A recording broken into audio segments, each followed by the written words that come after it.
Customer satisfaction is everyone's business, and in its simplest form, it can be likened to a communication network between the customer, who has a service problem, the service advisor, who asks the questions to help identify the problem, and the technician, who makes the repair.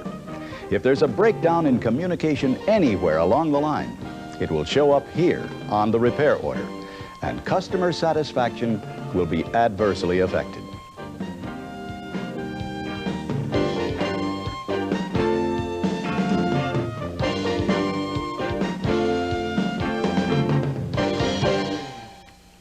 Customer satisfaction. That's the focus of this session.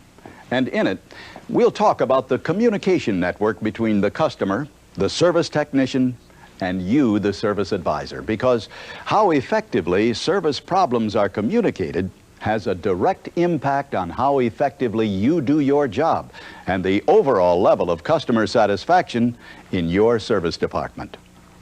The primary function of the service advisor is to discover and report problems the customer is experiencing, and to effectively communicate those problems via a repair order to the technician so that he can ultimately diagnose and repair the problem. It's not the job of the service advisor to diagnose, but rather to narrow the problem down by describing the symptoms and asking the right questions. Here's an example of how failure to ask the right questions can set off a chain of events that can result in miscommunication about the problem and have a disastrous effect on customer satisfaction.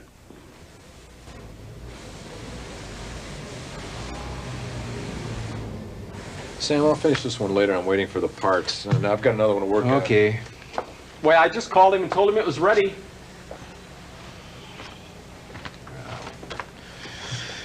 What's the problem? My car needs service. What do you think is wrong with it? Well, it's been stalling at stoplights, and it hasn't been all that long since I had it tuned up. Yeah, well, you never know about those cars. They're all different.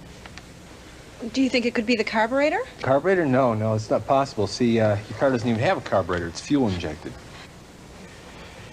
Well, but I was thinking that maybe... Look, don't worry. We'll take care of it, okay? We know what we're doing. Just leave the car and we'll handle it, all right? No problem. Pretty sad, wasn't it? There was little or no communication between the customer and the service advisor. Now, let's see what impact that line of questioning has on the next person in the network, the service technician.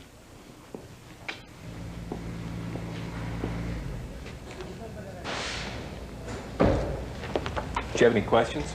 Now, what does this mean, car dies? What am I supposed to do? I don't know. That's exactly what she said. This could be a lot of things. Did she say when it dies or give you any other symptoms? No, not really. Just that it keeps dying. Great. That tells me a lot. What do you want me to do? I mean, you're the mechanic. Make no mistake about it. Poor communication can be a very serious problem. Once the service advisor writes the repair order, right or wrong, something will be done to the car. So what the service advisor communicates on the repair order is absolutely crucial. In this case, the technician could perform a tune-up or replace a major component, and the real problem would still not be corrected. And when the customer returns, she'll be angry. She'll also tell everyone she knows that your dealership couldn't fix her car right. Another customer lost. You can forget about her ever coming back for additional service or a new car purchase. The fact is that that encounter violated nearly every rule of good communication. It failed to produce the kind of effective communication you need to do your job and build a solid base of repeat customers who will keep coming back to your dealership for sales and service. First of all, even if a customer knows nothing about the mechanics of a car, don't make them feel they don't know what they're talking about. For example, never say, "That's impossible," or "It can't happen that way." That just turns people off. And never put words in a customer's mouth. If you do, you've probably made an assumption that can't be supported by facts. The key to getting good information about a service problem and building an effective communication network is to ask 4 basic types of questions. What, where, when, how. For example, what symptoms has the customer noticed or experienced? What kind of smoke is coming out of the exhaust? Blue, black, or white smoke? Is the noise a grind, a rattle, a knock? Where on the car have they noticed the problem? Is the noise in the front end, left, or right? Is it inside the car, in the engine compartment? When does the symptom occur? In highway driving or stop-and-go traffic? And also under what conditions? When the engine is hot or cold? When you turn left or right? When it's hot or cold outside? Dry or damp? Is it continuous or intermittent?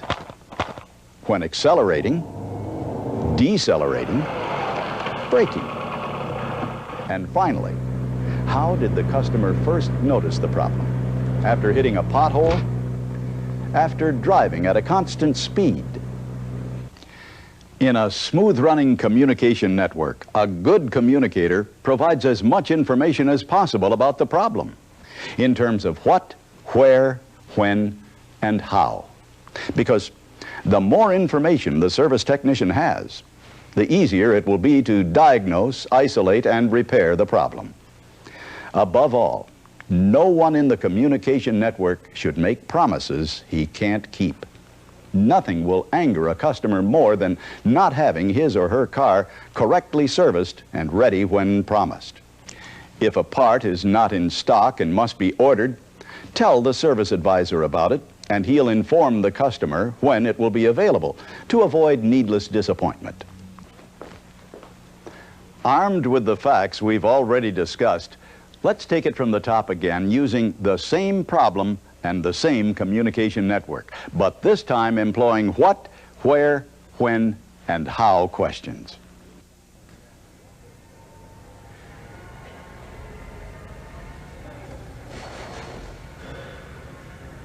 My car needs service. Okay.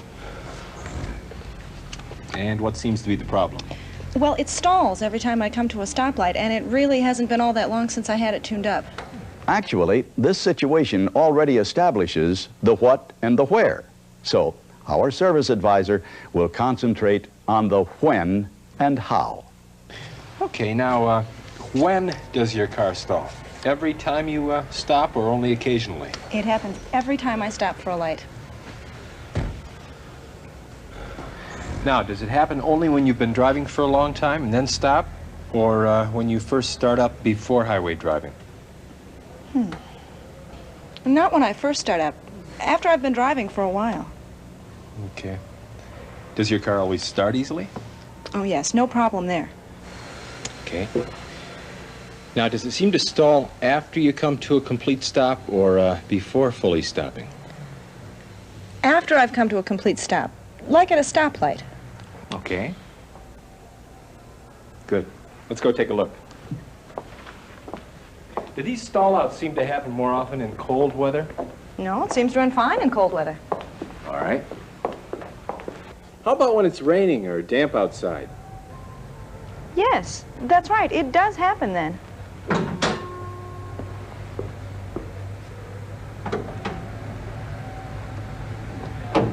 Would you happen to remember if the problem began after you got a new tank of gas? Or did you let the tank run low? No, nothing like that.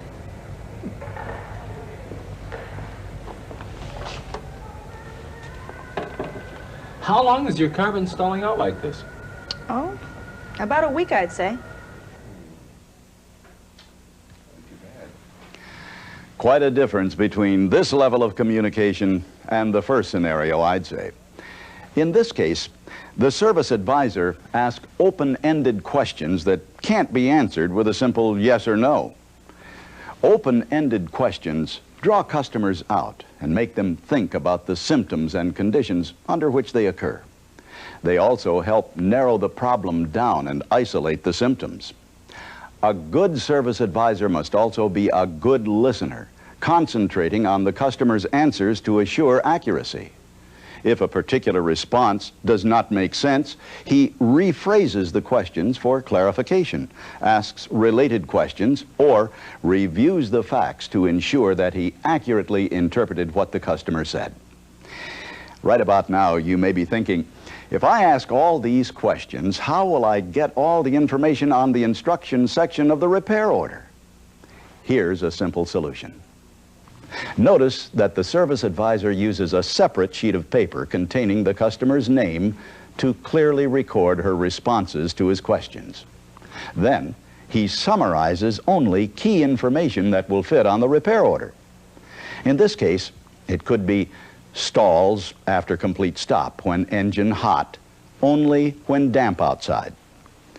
This is highly effective communication, and exactly the type of information the technician needs to know in order to diagnose, locate, and repair the problem. As you know, similar symptoms often occur under different circumstances and conditions, indicating a different kind of problem. Recording the key information on the RO and then attaching the response sheet enables you to ask the same series of what, where, when, and how questions to determine whether the same problem is occurring under exactly the same circumstances. Or can help you explain that although the symptoms may seem the same, the problem is occurring under different circumstances.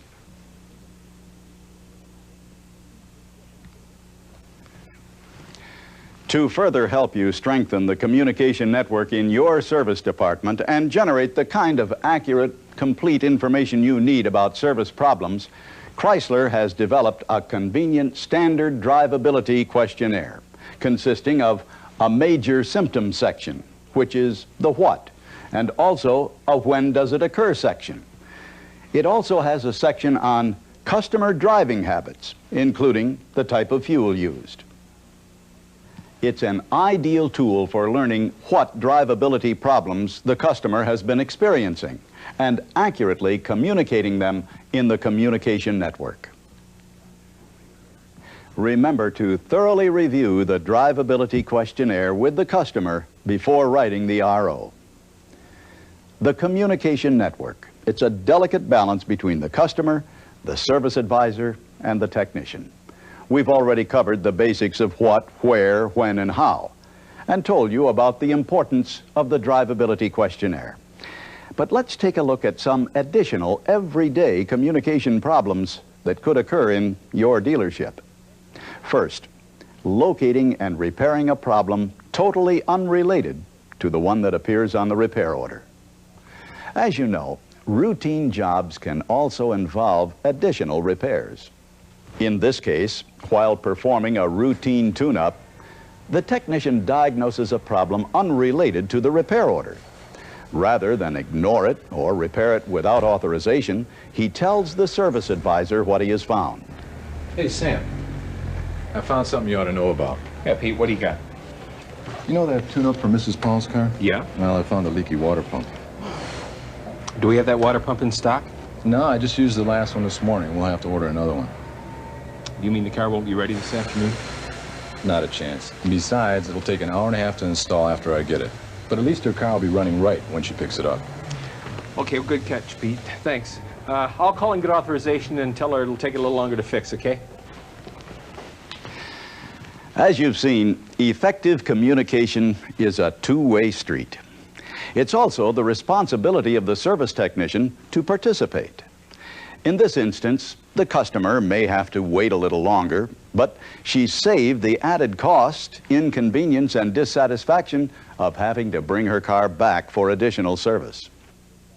Then, of course, there's the case of the unclear repair order. Did the customer give you any other symptoms besides the car starts, then continually stalls in cold weather? Sure can't think of any, no. Did she say whether it stalls prior to warm-up? You know, come to think of it, she did say something about it stalling prior to warm-up. Obviously, the service advisor should have questioned the customer further about that symptom and noted it on the repair order. Fortunately, the technician was able to verify the symptom, diagnose the problem, and provide a total level of service for greater customer satisfaction. Although the primary responsibility of the service advisor is to record the problem and symptoms as described by the customer, there will be times when you know or can see the cause of the problem. In such cases, this should be recorded on the repair order. Or, suppose a customer says her 11-month-old car is running rough. After questioning her, you learn that the car has never had routine maintenance, despite the fact that it has over 16,000 miles. After getting customer approval, it would be appropriate to check the boxes for lube, oil, and filter change, plus tune-up. But in most cases, don't try to diagnose the problem. Your responsibility is communication. Effective communication and proper networking, those are the cornerstones of customer satisfaction. It means accurately identifying and defining the customer's concerns by utilizing the what, where, when, and how format, and effectively communicating key information to the technician through the repair order. It also means working together as a team, because effective communications is everyone's business, and it's crucial to achieving the kind of customer satisfaction that keeps customers coming back to your dealership for sales and service.